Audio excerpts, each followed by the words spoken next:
of the cast, who do you think has the best shot to make the St. Louis Rams? Believe it or not, it would still be Ed O'Neill, Okay. who is in his 60s. Right. But he was cut from the Steelers Right. when he was younger. So even in his 60s, he's still got more of a shot than we do. Okay. I was Pretty not athletic. Yeah, I was not cursed with athleticism, as we were joking Oh, about right. earlier. Yeah, Such a burden. I don't have the burden of athleticism. Right. Yeah. Well, Which family do we fit in? oh In yeah. the modern family.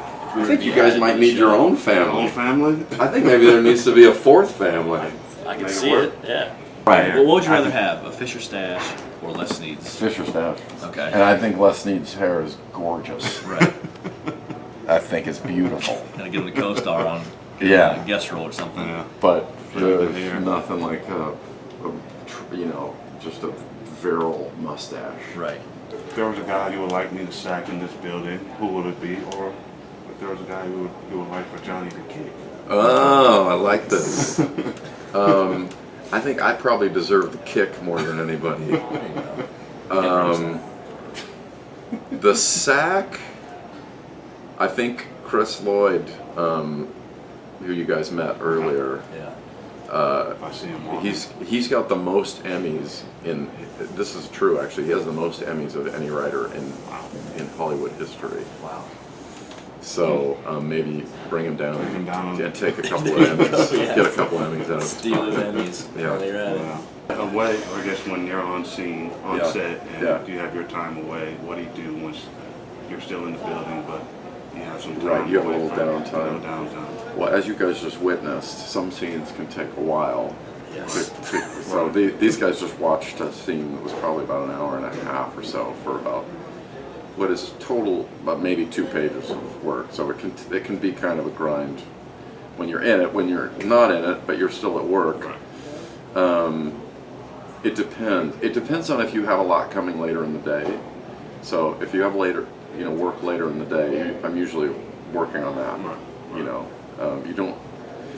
You try like anything. You want to go into it as prepared as you can because you kind of, in our situation, you get to a place that you feel good about it sooner.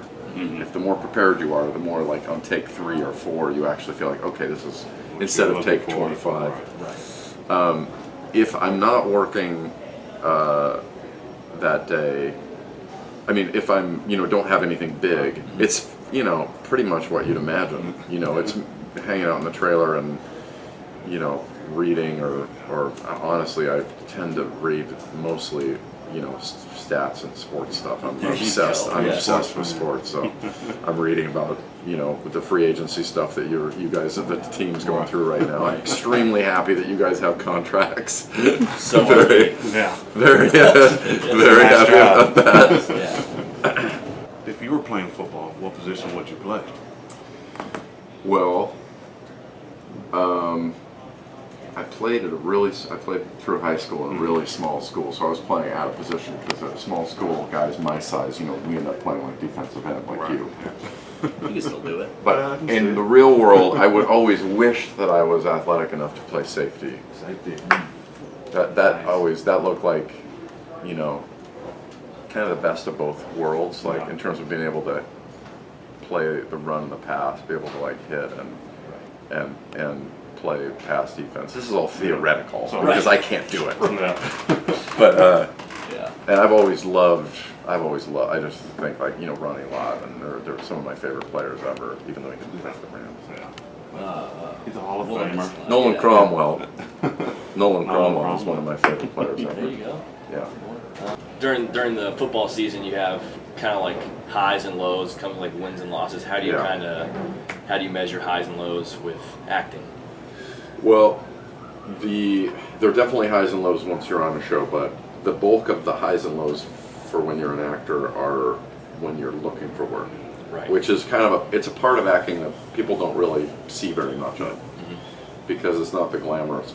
I mean, not that not that all acting is necessarily glamorous, but you tend to see what's kind of in tabloids or about what an actor's life is, and the reality is that a real life, for me before this show is generally failing somewhere in the neighborhood of 95%. So out of 100 auditions, I probably maybe would book 5 jobs.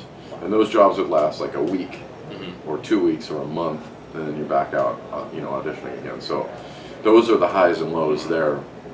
And there are highs and lows within that, where you're like, oh, I think I got that job, and you don't. And when you're on a show, it's more consistently just feeling good, I would say, because you're employed, because you have a job. It's hard to, it's very hard to complain too much once you have a job, because it's so hard. I mean, it's so hard to get one. Right. I'm curious about what that's like for you, because I being so different, like, how do you recover when you lose, especially a game you feel like you should have won? Like, what's that like? How quickly do you kind of like get over it?